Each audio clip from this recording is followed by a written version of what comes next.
मैं मौसमी Sharma Banaras global times से, और हम आ गए हैं फिर से आज बनारस के दशाश्वमेध घाट पर। आइए हम मिलवाते हैं नाविकों से और लोगों से, ये पूछते हैं उनसे कि देव दीपावली आने वाली है, उसकी व्यवस्था किस प्रकार से हो पा रही है, क्योंकि स्थिति अभी भी पूरी तरीके से सामान्य होती दिखाई नहीं दे रही है। और 2 महीने पहले से ही बुकिंग्स होते हैं, साफ़ सफाई होती है जो कि नहीं हो पा रही है। तो हम चलकर उनसे बात करते हैं। आपका नाम? मैं शंभू निषाद, मैं माँ गंगा निषाद राज सेवा न्यास संगठन मंत्री निषाद समाज से हूँ। भारतीय जनता पार्टी मत्स्य प्रकोष्ठ संयोजक महानगर वाराणसी। तो अभी जैसे कि आप देख रहे हैं कि आपके आसपास की स्थिति थोड़ी बहुत ख़राब है, तो उस स्थिति में सरकार द्वारा कोई मदद नहीं मिल पा रही है, ऐसा सुनने में आया है। तो आप संतुष्ट हैं?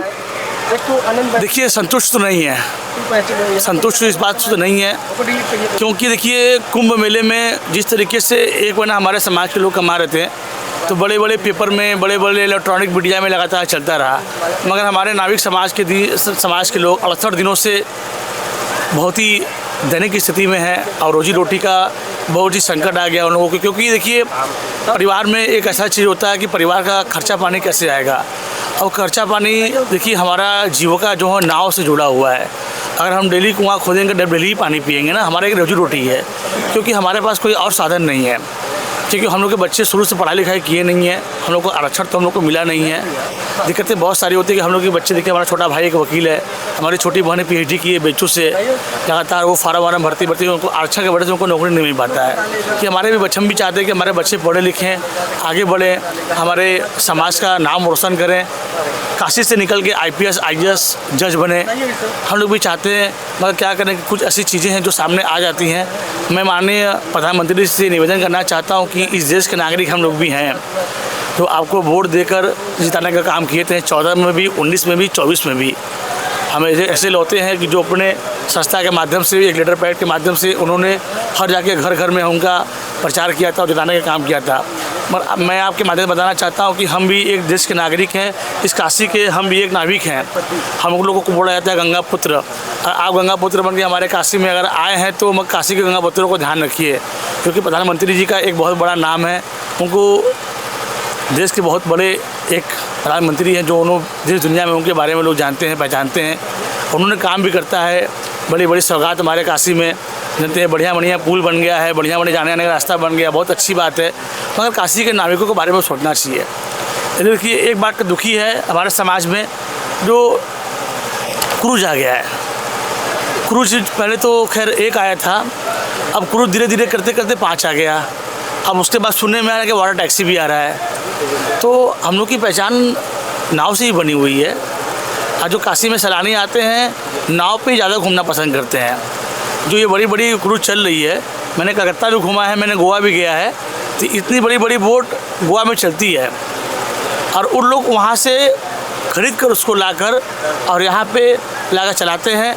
और हमारे जो पार्टी की जो सरकार हमारी है, हमारे सरकार में वो फाइनेंस करके अपनी बोट को चलाते हैं, तो ये बहुत ही निंदा है। अगर आप लोग को देना है तो हमारे समाज में हमको दीजिए, हम लोगों को दीजिए, हम लोग रोजी रोटी करेंगे। क्योंकि देखिए, हम तो पार्टी के पदाधिकारी हैं, तो हम तो भाई बड़े पार्टी के बारे में बात वही करेंगे। क्योंकि काशी में बहुत अच्छा काम मोदी जी किए हैं, उसमें कोई दो राय नहीं है, आगे भी काम करते रहेंगे। और जो क्रूज के जो फाइनेंसर हैं, वो लोग मोदी जी को वोट दिला के मोदी जी को प्रधानमंत्री नहीं बनाए। हमारा नाविक समाज भी मोदी जी को वोट दिलाकर उनको प्रधानमंत्री बनाने का काम किए हैं। मैं आपके माध्यम से बताना चाहता हूँ, इस देश के नागरिक हैं, काशी के नागरिक हम लोग हैं, हमारी एक पहचान है। कोई भी अगर पानी में डूबता है तो सबसे पहले हम अपनी जान की बाजी को खेलकर उसको बचाते हैं। कोई NDRF नहीं आती है, NDRF आधे घंटे बाद आएगी, 1 घंटे बाद आएगी, वो आएंगी, कपड़े पहनेंगे, ऑक्सीजन लगाएंगे, तो वो पानी में कूदते हैं। हम लोग तो अपनी जान की बाजी को खेल कर उनको बचाने का काम करते हैं। अब मुझे पुरस्कार भी मिला है, मैं कितने लोग को बचाया है। हमको यहाँ की कमिश्नर साहब जो हैं मोहित अग्रवाल जी, हमको पुरस्कार भी दिए हैं, हमारे पास घर पड़ा भी हुआ है। मैं बताना चाहता हूँ आपके माध्यम से कि हमारे साथ कोई दुर्व्यवहार न किया जाए, क्योंकि हम काशी के नागरिक हैं, हम लोग गंगा पुत्र हैं, हमेशा मोदी जी को जिताने का काम करते हैं, बढ़ चढ़ के भारतीय जनता पार्टी का प्रचार करते हैं। तो मैं बताना चाहता हूँ कि हमारे साथ कोई ऐसा व्यवहार न करे जो मोदी जी के खिलाफ भी हमारे समाज चले जाए। धन्यवाद। आपका नाम? मेरा नाम राकेश निषाद है। आप नाव चलाते हैं? जी, हम नाव के मालिक हैं, नाव भी चलाते हैं। हमारा काम ही और धाम ही वही है, तो वही काम करते हैं। ठीक है, मेरा आपसे ये सवाल है कि अभी जो आप लोगों की स्थिति इतनी दयनीय है, तो उस अवस्था में आप सरकार से क्या कहना चाहते हैं? आपकी कोई मांग हो सरकार से कि अभी इस स्थिति में, अभी जब तक हालात सामान्य नहीं होते हैं तब तक सरकार द्वारा कोई मदद मिले आपको? देखिए, पहले तो सरकार बनाए भी हम लोग हैं और सरकार को मानते भी हमें, तो सरकार को हमको पहले सोचना चाहिए था। अगर मांग करेंगे तो फिर ऐसी सरकार हम लोग को बनाए क्या फ़ायदा? जब मांग ही करना है तो हम किसी से भी मांग कर सकते हैं ना, सरकार से ही क्यों मांगेंगे? सरकार को हमारे बारे में सोचना चाहिए, ना कि हम सरकार के बारे में सोचें। उसको आके स्थिति परिस्थिति देखनी चाहिए कि हमारा हाल और हालात क्या है, हमारे बच्चे पढ़ रहे हैं कि नहीं पढ़ रहे हैं। पहले सरकार को ये जानकारी लेना चाहिए। जानकारी, खुफिया जानकारी लेने से कोई मतलब नहीं होता है जब से वो हमारे बीच में ना आए। जब हमारे बीच में आएंगे, हम उनको जानकारी देंगे, उनको हमारे बातों को पता लगेगा कि हम लोग पीड़ित कितना है, तब तो वो मदद करेंगे। अगर मांग करना है तो किसी भी संस्था से जाके हम लोग मांग कर सकते हैं।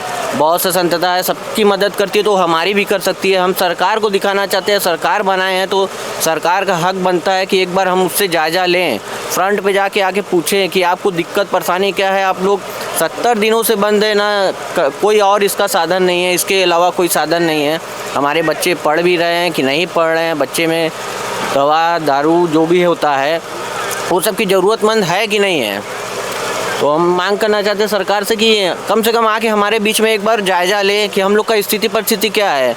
और रहा ये हमारे साथ दो तरफा व्यवहार किया जा रहा है। हमारी एक तरफ नावें बंद कर दी जा रही हैं, दूसरी तरफ शाम और दोपहर में क्रूज चलाया जा रहा है।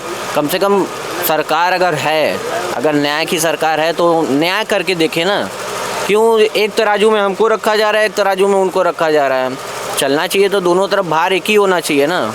तो हमारा नाव बंद किया जा रहा है, उनका क्रूज चला जा रहा है, ऐसा कोई तो फ़ायदा है नहीं। आपका नाम? मैं प्रमोद माझी, अध्यक्ष माँ गंगा निषाद सेवा न्यास सेवक माझी समाज। अच्छा, आप कितने सालों से नाव चालन? देखिए, जहाँ तक नाव चालक की बात है तो लगभग 50 साल से मैं नौका संचालन का काम कर रहा हूँ। अपने उम्र का लगभग 90% जो समय है मैं उतने दिनों से मैं नौका संचालन, क्योंकि छोटेपन से ही मैं नौका संचालन कर रहा हूँ। तो और नाव संचालन के अलावा अन्य कोई काम करते हैं आप? नहीं, मेरे लिए तो गंगा मैया ही है, इन्हीं पे रहते हैं, इन्हीं को पीते और इन्हीं से जीते हैं। अच्छा, तो अभी जब 70 दिनों तक आप लोगों का नाव संचालन बंद है, तो इस अवस्था में आपका ये परिवार कैसे चल पा रहा है? देखिए, देखा जाए तो काफ़ी दयनीय स्थिति है। बड़े से बड़े और छोटा से छोटा इंसान भी आज काफ़ी मजबूर हो गया है, क्योंकि देखा जाए तो एक साहूकार भी जो है ना, एक समय सीमा होती है और लगभग 70 दिन होने को आया। रोज़ हम कल करते करते उधारी जो ले रहे हैं, तो अब साहूकार भी देने से मना करने लगा है। तो ऐसे स्थिति में तो जीवन अब मरण जैसा ही हो गया है और ऐसे ही कुछ दिनों चलता रहा तो शायद मजबूरन हमारे लोग को न जाने क्या क्या करना पड़े, उसकी कोई सीमा नहीं होगी। सरकार द्वारा कोई मदद मिली है आपको, राशन, सब्सिडी या पैसा इस तरह का? देखिए, जहाँ तक कागज़ पर देखा जाए तो न जाने उन्होंने क्या क्या किया होगा, लेकिन 60 दिनों के बाद हमारे न्यास द्वारा एक छोटी सी पहल की गई, जिसपे हम लोगों ने मजबूर लोगों में से 300 लोगों को चिन्हित किया, जिसको हमारे माँ गंगा निषाद सेवा न्यास द्वारा राशन वितरण किया गया। और वितरण करने के साथ साथ मीडिया के माध्यम से यह सरकार को बताया गया कि हम सरकार को बताना चाहते हैं कि हम परेशान हैं, हम मजबूर हैं, जिसके प्रति उत्तर में शासन की तरफ से एक बार राशन आया ज़रूर और उसमें से हमारे लोगों को वितरित भी हुआ और कुछ लोग को बैरन वापस भी जाना पड़ा, क्योंकि जब तक उनकी बारी आई तब तक राशन ख़त्म हो चुका था। हुआ ये था कि असल में हमारे समाज की तरफ से तो पूर्ण व्यवस्था की गई थी कि जितना इन्होंने बताया कि 1000 पैकेट का राशन है, तो हम लोगों की तरफ से 1000 टोकन बांटा गया था और लोगों को टोकन अभी दिया गया था कि आप आएंगे और सारे लोग निश्चिंत थे कि समय पर वो अपना टोकन दिखाएंगे और अपना राशन लेके जाएंगे। लेकिन बीच में भाई चूँकि नेताजी लोग भी आए हुए थे और उन्होंने टोकन का उतना महत्व न देते हुए आधार कार्ड को महत्व दिया।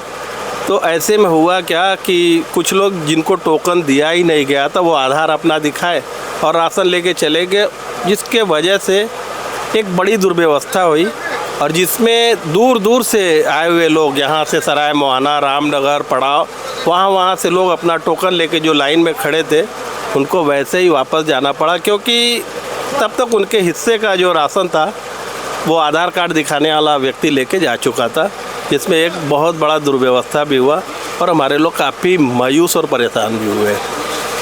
और उसके बाद दोबारा कोई मदद नहीं मिली? उसके बाद जबकि वहाँ पर हमारे विधायक जी लोग और लोग भी आए हुए थे, यहाँ तक कि हमारे मेयर साहब भी आए थे, उन्होंने कहा था कि भाई आप लोग को जितनी भी राशन की ज़रूरत हो आप लोग बताइए, दिया जाएगा।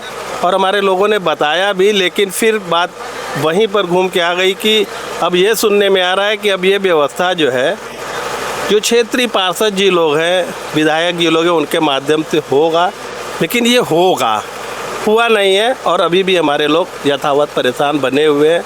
अब जब उनके तरफ से ये व्यवस्था होगा तो शायद वैसा ही आए कि वो उनके जो वोटर हैं, क्योंकि नाम तो आता है कि निषाद समाज को देना है, लेकिन जब क्षेत्रीय पार्षदों के हाथ में जाएगा तो वो अपने क्षेत्र को देखेंगे, अपने वोट को देखेंगे। ऐसे में वो हमारे सामाजिक लोग को मिलेगा कि उनके जो इशारों पर नाचने वाले वोटर हैं उनको मिलेगा। ये भी एक सोचने की बात है। लेकिन अभी तक फ़िलहाल आईना दिखाने के बाद एक खेप आया है और आधे लोगों को मिला है, आधा से ज़्यादा लोग परेशान अभी भी बने हुए हैं। अभी आने को है देव दीपावली और उसकी बुकिंग 2 महीने पहले से ही की जाती है, लेकिन अभी क्या स्थिति है कि क्या बुकिंग हो रही है या फिर जो टूरिस्ट हैं वो बुकिंग नहीं करवा रहे हैं, क्योंकि ये भी स्थिति बहुत ही ख़राब है? देखिए, जैसा कि मैं कहना चाहता हूँ कि इस समय बाढ़ जो एकदम उच्चतम स्थिति में है, जबकि इस समय पानी काफ़ी कम हो जाता था। लेकिन आपने जैसा कहा कि देव दीपावली, इस समय देव दीपावली की तरफ तो किसी का ध्यान ही नहीं है। बुकिंग का तो छोड़िए, इस समय ऐसी स्थिति है कि नाव चलने की ज़रूरत है लेकिन वो चलाई नहीं जा सकती। और बुकिंग की बात है तो ये बुकिंग तब होगी जब हमारी नौका संचालन होगा, और ये शासन प्रशासन पूरी तरह से हमारे नावों को रोका गया है। जबकि इस समय बड़ी नावें चल सकती थी, जब नावें चलने लगेंगी तब बुकिंग आएगी, और इस समय बुकिंग आने का कोई सवाल नहीं है। जब तक हमारी नौका चलेगी, जनता को पता लगेगा कि हाँ अब नौका चलने लगा है, तब वो एग्रेसिव होंगे। और जैसा कि हमारे जीवन व्यवस्था में और बुकिंग का और बनारस में बता दिया जाए तो आज जो है कि बनारस में जितने भी माझी समाज हैं, जो भी नाव से आश्रित है, वो बुकिंग के पहले अपने पेट को देख रहे हैं, जिसमें आज करीब 70 दिन पूरा बीत चुका है। और उस 70 दिन बीतने के बाद भी उनको आगे का समय दिख नहीं रहा है कि आगे हमारी स्थिति कैसी होगी। और बुकिंग की बात, इस समय नगर निगम शासन प्रशासन पूरी तरह से हमारे नावों पर मतलब कि सीधे प्रतिबंधित कर दिया गया है, और हम भी नहीं चाहते हैं, जब हमारे लिए नहीं सोचा गया है तो इस समय हम भी नहीं चाहते हैं। अब जब बुकिंग होगी तो देखा जाएगा। इस समय हमारे पास अब कोई विकल्प नहीं रह गया है।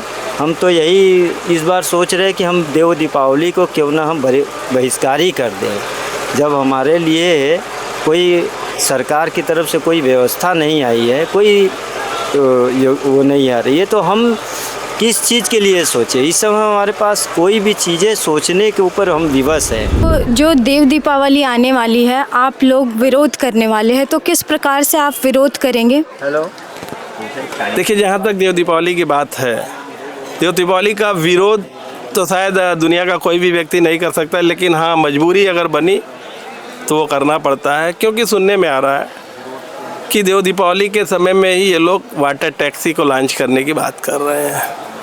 तो वाटर टैक्सी को अगर लॉन्च किया गया या किसी तरह हमारी व्यवस्था को ये लोग खंडित करने की कोशिश की है। हमारी व्यवस्था को वैसे ही आप देख सकते हो कि लगभग 70 दिन होने को आया, हम लोग एकदम छिन्न भिन्न हैं, हमारी पूरी अर्थव्यवस्था डैमेज है। बावजूद इसके भी अगर देव दीपावली ही एक ऐसा दिन होता है कि जिस दिन की कमाई से हम लोग महीनों भर की अपनी व्यवस्था को बना पाते हैं, लेकिन ऐसे में भी अगर उस दिन देव दीपावली के दिन जो इनकी बातें सुनने में आ रही है, वाटर टैक्सी या किसी भी तरह का नया उपकरण ये गंगा जी में लॉन्च किए, तो निश्चित तौर पर शायद वो दिन हम बनारस वासियों के लिए, खासकर नाविक समाज के लिए, वो शायद काला दिवस होगा। क्योंकि तब हम न सिर्फ अपनी नावों को रोकेंगे, बल्कि गंगा जी में चलने वाली एक एक नाव को रोका जाएगा, चाहे वो क्रूज़ हो, वाटर टैक्सी हो, अन्यथा अननेसेसरी किसी भी प्रकार की नाव को अगर चलाया गया तो उसको भी रोकने का काम करेंगे। भाई शासन प्रशासन की नाव एक अलग है, क्योंकि उनको व्यवस्था करना है, करवाना है, तो उनकी नाव से हमें कोई परहेज नहीं है, लेकिन वो भी सिर्फ व्यवस्था के लिए, वो भी अगर घूमने की काम करेंगे तो शायद उनको भी रोकने का प्रयास किया जाएगा। तो देव दीपावली एक तरफ, जहाँ देव दीपावली से हम जो पिछले 70 दिनों, बल्कि ये मान के चलो कि 3 महीने में लिया हुआ कर्ज को पूरा करने के लिए हमारे पास एक व्यवस्था आने वाला है, जिससे हमारा जीवन अभी चल रहा है। लेकिन ज़रूरत पड़ा तो भले हम 3 महीना के बदले 3 साल हम परेशान रहे, लेकिन आने वाले इस प्रतिक्रिया जो लोग वाटर टैक्सी का नाम दे रहे हैं, अगर इसको लाने की कोशिश गई तो निश्चित तौर पर पूरा बनारस का माझी समाज देव दीपावली का एक तरह से देखा जाए तो विरोध करेगा। और विरोध का मतलब हम ये थोड़ी नहीं करेंगे कि हम जो देव दीपावली मनाने वाले लोग को मना करेंगे, सिर्फ हमारी गंगा जी में जो अपना अधिकार है, क्योंकि ये प्राचीनतम व्यवस्था है कि जहाँ नदी है वहाँ निषादों का अपना अधिकार है, जिसको भगवान श्री राम ने भी माना और वो नदी को पार करते समय हमारा ही उपयोग किया। तो ऐसे में यदि नदी पर हमारा अधिकार है, जिसको भगवान राम ने भी माना है, उस स्थिति में हम नदी को अपना अधिकार मानते हुए यहाँ पर अपनी जितनी भी व्यवस्थाएं हैं, सारी व्यवस्थाओं को ठप कर देंगे और नौका संचालन न सिर्फ अपनी बंद करेंगे, बल्कि गंगा जी में चलने वाली एक एक नाव को हम लोग बाधित करेंगे। मेरा नाम धीरज साहनी गोविंद। देखिए, कंपनी है सुधांशु मेहता फाउंडेशन, एक कंपनी है, ये जल सवाहिनी चलती है, 5 बोटें चलती है, लगभग 5 से 6 बोटें चलती है हमारे काशी में, जो कि डेड बॉडी को राजघाट से ला के ये बर्निंग प्लेस जो है मणिकर्णिका घाट, वहाँ पे छोड़ती है। तो अगर ये नाविक समाज की जो 6 नावें लग जाती, तो अगर एक नाव पे 2 नाविक होते तो 12 की रोजगार बढ़ जाता, और वो 6 नावें लग जाती तो हमारे समाज की लगती, हम लोग उसको भरी भाती उसको वहाँ से यहाँ ले जाते। पहले तो वो 5-6 बोटें लग गई, चूँकि हमारे समाज की लगनी चाहिए। अभी क्या है, वाटर टैक्सी, जो वाटर टैक्सी अच्छी बात है, मोदी जी अति सराहनीय काम कर रहे हैं, हम उनके सम्मान करते हैं, उनके बातों का स्वागत करते हैं। लेकिन वाटर टैक्सी जैसे हमारी बहुत सारी बोटें हैं, अगर हम उसको मोडिफाई करके वाटर टैक्सी के रूप में चला दे, तो ये एक बार उन्होंने हम लोगों से सुझाव ने लिया। हमारे बनारस के सांसद हैं माननीय प्रधानमंत्री, एकदम तेजस विश्व गुरु भी है, और देश के प्रधानमंत्री हमारे माननीय नरेंद्र मोदी जी हैं। हम लोगों को एक बार भी नहीं भापा, हम लोग पिछले लगभग 3 महीने से प्रताड़ित हैं, और ये देख रहे हैं आपको साक्ष्य तो आपके सामने कि 5 बार पानी बढ़ चुका।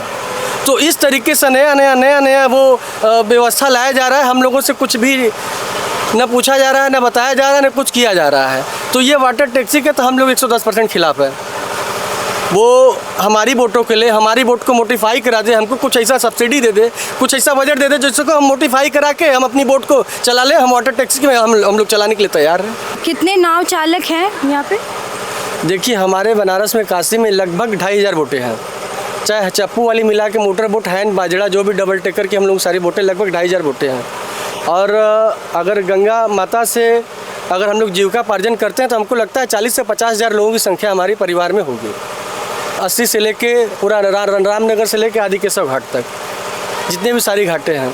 और ये जो क्रूज की बातें की जाती है, हम माननीय पीएम साहब से निवेदन करना चाहते हैं कि महोदय जी, आप एक बार देख ले, जो क्रूज पे गाड़ियाँ लगती थी, जिसमें कार, 10 चक्का, 6 चक्का बड़ी बड़ी गाड़ियाँ लगती थी, अब उस पर उसको यहाँ पे यात्री का साधन बना दिया गया कि यात्रियों को, लोगों को बैठा के वो आरती दिखाना, घाट घुमाना। हमारी जब क्रूजें बनी तो हमारे क्रूजों को भी चलने देना चाहिए था। वो क्यों नहीं चलने दी? अपनी 2 क्रूज छोड़ के अपनी 2 क्रूज चला रहे हैं। और हम लोगों की सारी क्रूज बंद कर दी गई है। 3 महीने से हम लोग बाढ़ प्रभावित हैं, कोई रोज़गार कुछ भी नहीं, कोई व्यवस्था नहीं है। यहाँ पे बिजली का पैसा, बच्चों का फीस, दवा खर्चा, मतलब कई सारी व्यवस्था जो है सबसे हम लोग वंचित हैं। 3 महीने से हम लोग प्रताड़ित हैं। तो कहीं ना कहीं देखा जा रहा है जो ये क्रूज है, ये क्रूज को हमारे हिसाब से नहीं चलने देना चाहिए, एक समुद्र में चलना चाहिए, ना कि गंगा नदी में। गंगा नदी में बोटों का अपना अलग महत्व है। तो देखिए शुरू से ही कहा गया है, हमारे पूर्वज कहे हुए, हमारे अध्यक्ष जी भी बैठे हुए हैं कि जब श्री रामचंद्र जी भी जब नाव से पार किए, पहले नहीं घाट पे आए, फिर भी वो केवट को बुला के काठ की नाव में बैठे, लकड़ी की नाव में जिसे बोलते हैं काठ की नाव, उस काठ की नाव से वो नदी पार किए। तो उस काठ की नाव को जो परंपरा, जो आस्था दिया गया है माता गंगा से जोड़ के, तो हम सोचते हैं कि उसको बरकरार रखा जाए, उसको वंचित न किया जाए। ये जो फाइबर की बोट, ये बोट, वो बोट, स्टील की बोट लाया जा रहा है, तो ये कहाँ कहीं ना कहीं जो प्राकृतिक जो पहले का बना हुआ बनावट है सब खत्म किया जा रहा है। तो इस तरीके से हम लोगों से न किया जाए। और इसी का हमको लग रहा है कि इसी का प्रभाव देखने को मिल रहा है कि पिछले 3 महीने से पूरे भारतवर्ष में जो आपदा आई हुई है, जो बाढ़ आया हुआ है, जो विकराल माँ गंगा ली है, जो नदियाँ विकराल रूप ली हैं, लोग कितने त्राहिमाम कर रहे हैं। तो इस तरीके से जो प्राचीन चीज़ें हैं उसको उन लोगों से वंचित न किया जाए।